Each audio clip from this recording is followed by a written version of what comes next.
पंखा बंद करवा लेना ज्यादा बेहतर। देखिए ना, यदि कोई पीछे हो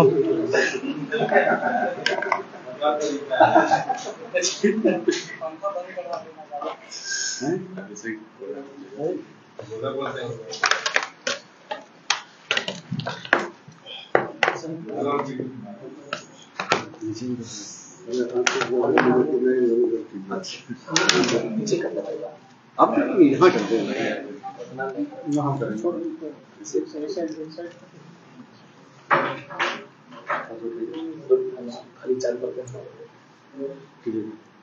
सर, किस मामले में गिरफ्तारी हुई? जो गिरफ्तार अभियुक्त हैं उन पर अभी हाल में ही बिहार पुलिस मुख्यालय के द्वारा उनकी 7 कांडों में संलिप्तता को देखते हुए उन पर 2 लाख का इनाम घोषित किया गया था। जो गिरफ्तार अभियुक्त हैं उन पर जमुई के विभिन्न थानों में कुल 7 मामले दर्ज हैं। यह 7 मामले हत्या का प्रयास, रंगदारी, आर्म्स एक्ट, विस्फोटक पदार्थ अधिनियम इत्यादि के हैं और क्षेत्र में ये आतंक का पर्याय थे।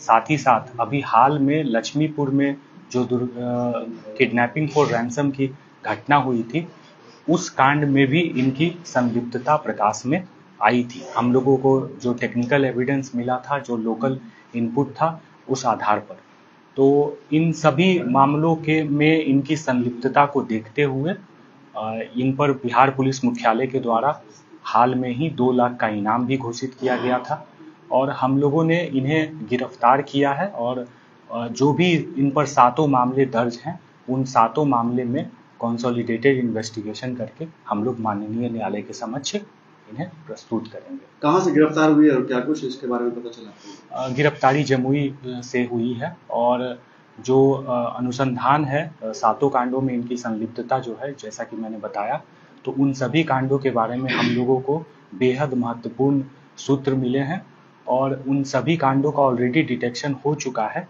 उनमें जो मिसिंग लिंक्स थे वो हम लोग जोड़ने में सफल हुए हैं। तो इनका नाम क्या था और इनके गैंग में और कितने सदस्य हैं? इन गिरफ्तार अभियुक्त का नाम बबलू यादव है, पिता मिस्री यादव है, ग्राम मगही, थाना लक्ष्मीपुर, जिला जमुई है। करीब इनका 10 से 12 लोगों का गैंग है, सारे सक्रिय सदस्य हैं और बहुत सारे जो गैंग मेंबर्स हैं उनकी गिरफ्तारी हो चुकी है। बाकी की गिरफ्तारी के लिए पुलिस का प्रयास जारी है और जल्द ही हम लोग बाकी गिरफ्तारियां भी सुनिश्चित करेंगे। पुलिस को कितने दिनों से इसकी तलाश थी और जैसे ही इसकी राशि, इनाम की राशि 2 लाख हुई, पुलिस ने इसको गिरफ्तार कर लिया? देखिए, हम लोगों के पास इनके संबंध में टेक्निकल एविडेंस था। हम लोग इन पर टेक्निकल सर्विलियांस रखे हुए थे और हमेशा अनुसंधान में और पुलिस की कार्रवाई में एक माकूल वक्त होता है जब हमें लगता है कि हमारी जो कार्रवाई है उसके इफेक्टिवनेस की संभावना सबसे ज़्यादा रहेगी।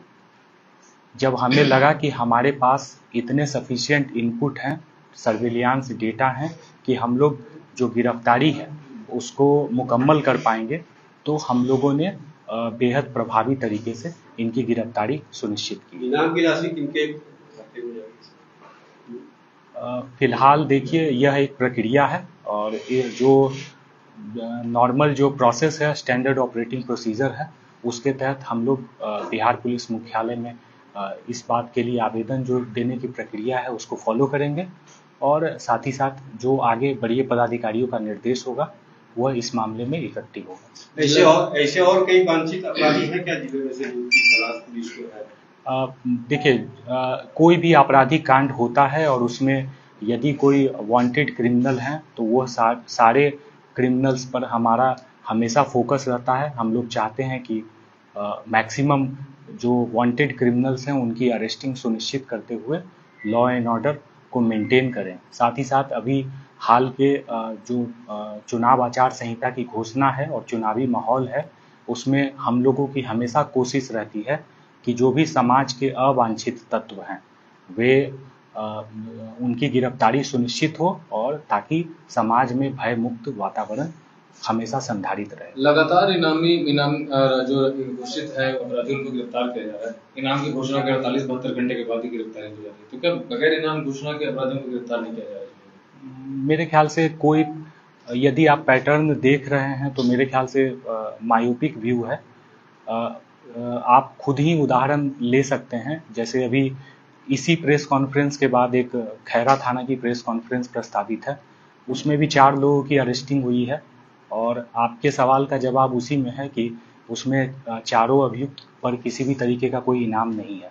तो जमुई पुलिस का हमेशा फोकस ये रहता है कि हम लोग पब्लिक ऑर्डर और लॉ एंड ऑर्डर को मेंटेन करें और समाज के जो अवांछित तत्व हैं वो किसी भी श्रेणी के हों, यदि वे अवांछित तत्व हैं, समाज में उपद्रव फैलाने की क्षमता रखते हैं, तो उनकी गिरफ्तारी सुनिश्चित की। लोकसभा चुनाव के लिहाज से कितनी बड़ी सफलता? जैसा कि मैंने बताया कि चुनाव के लिए सबसे महत्वपूर्ण रिक्वायरमेंट है कि आम जनता भय एवं निष्पक्ष माहौल में जी सके।